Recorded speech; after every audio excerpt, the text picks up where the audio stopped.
वरियो खानदान की सादगी और आजिज़ी और अवाम से दिली हमदर्दी की बिना पर सियालकोट की अवाम के दिलों पर राज करने का अनोखा तरीका।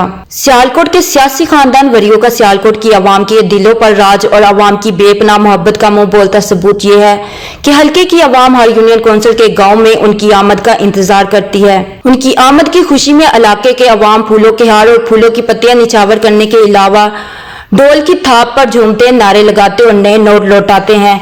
ये वो अवामी लीडर हैं जो साथियों की हर खुशी और गमी में शरीक होते हैं। लोगों के दुख और सुख में शरीक होने की अदा से वरियो खानदान का बच्चा बच्चा सियालकोट की अवाम के दिलों पर राज कर रहा है। उनके इलेक्शन में जीतो कामयाबी का राज मुस्लिम लीग नून के कायद मियां नवाज शरीफ से अवाम की मोहब्बत, वरियो खानदान की खिदमत और उनका अवाम से मजबूत रवाबत है।